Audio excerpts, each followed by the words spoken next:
Today, we're pulling back the curtain on the Indian legal system. We're not talking about the big, dramatic courtroom moments, but the hidden machinery that makes it all run, the crucial rules of the game that decide who gets to fight, who has to prove what, and most importantly, how long they have to do it. It's a challenging thought, isn't it? But here's the thing. In the world of law, procedure is everything. It's the skeleton that holds the entire justice system together. And honestly, understanding this framework can be just as critical, maybe even more so, than knowing the raw facts of a case.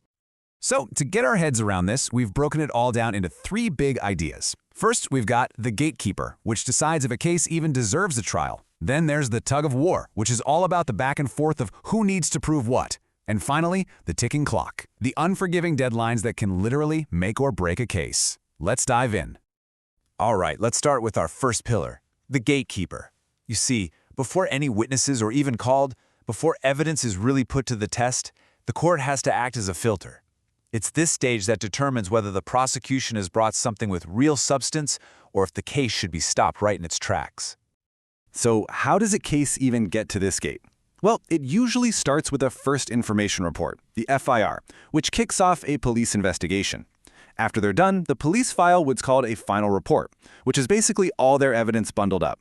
And that leads to this incredibly important hearing, where the court has to make a choice, frame charges or let the accused walk free. So at this hearing, the judge is basically standing in front of two doors. Door number one is discharge. If the judge looks at everything and thinks there's no sufficient ground for proceeding, the case just ends. Poof, it's over. But door number two is framing of charge. If there's what the law calls a grave suspicion, then that door swings open and the trial officially begins. And this quote really hits the nail on the head. The judge's job here is not to hold a mini-trial. They aren't trying to figure out if someone is guilty beyond a reasonable doubt. No, the only question they're asking is, if we take everything the prosecution has given us at face value, is there enough there to even suspect a crime took place? Is there enough smoke to justify looking for a fire? And of course, this is where the strategy really kicks in. The defense is trying to get that discharge door open. They're pointing out all the holes, saying the evidence just doesn't add up to the crime they're accused of. The prosecution, on the other hand, is trying to paint a clear picture, connecting all the dots and arguing, hey, let's save the debates about whether this witness is believable for the actual trial. Okay, so let's say the case makes it past the gatekeeper. Now we enter the second phase, which I like to call the tug of war. This is all about who has to prove what, and it's a constant push and pull that happens throughout the trial. Now there are two terms you absolutely have to understand here. First is the burden of proof. Think of this as the anchor. In a criminal case, the prosecution has the anchor. They have to prove guilt, and it never moves. But then you have the onus of proof. Think of this one as the seesaw. It's the immediate pressure to show some evidence, and this seesaw can and absolutely does shift back and forth. So here's how that seesaw works in real time. The prosecution goes first and puts forward enough evidence to make their case look true on the surface. Once they've done that, whoosh, the seesaw tips.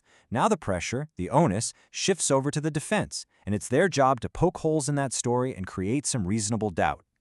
And you know, the law has a special tool that can give that seesaw a massive shove.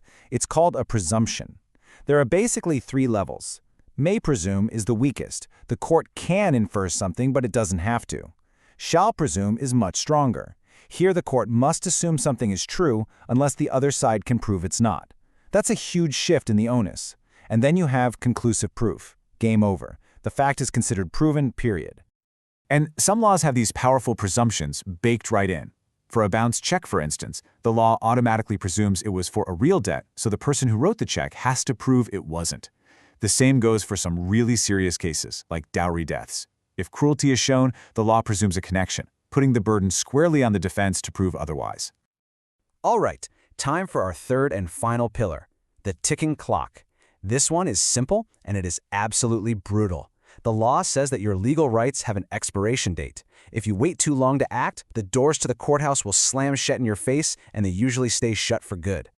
And these are some of the most common deadlines you'll see in civil cases. You've only got 3 years to sue over most contracts or debts. You have a longer window, 12 years, to enforce a court order or to get back property from a private person.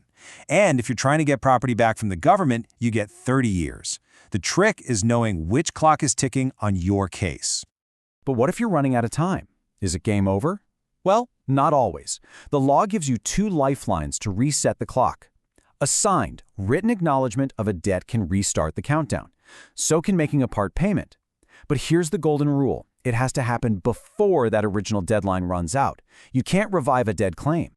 And here's a perfect example of what that looks like. It doesn't have to be fancy legal language, just a clear signed letter confirming the debt dated before the time limit expires. A simple piece of paper like this can be the difference between getting your money back and losing your right to ever ask for it in court. Now I want you to look at that number, 0.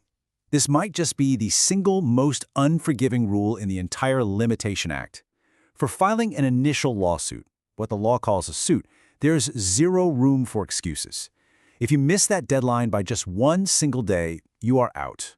The court cannot help you. It is an absolute final bar. However, and this is a really important however, the rules are a bit different for things that happen after a case is already started, like filing an appeal. For those, the court actually has the power to forgive a delay, but you have to show a sufficient cause for it. So, while the main front door might be locked forever, some of the other doors have a little bit of wiggle room. So, we've covered the gatekeeper, the tug of war, and the ticking clock. So, how does this all fit together? Well, it's about starting to see procedure not just as a bunch of boring rules, but as the actual game board where legal battles are won and lost. And this playbook really sums it up. For the gatekeeper, the winning move is all about being precise. For the tug-of-war, it's about using leverage, getting those presumptions to work for you so your opponent has to do the heavy lifting. And for the ticking clock, it's just pure, simple vigilance. Know your dates and keep your claims alive.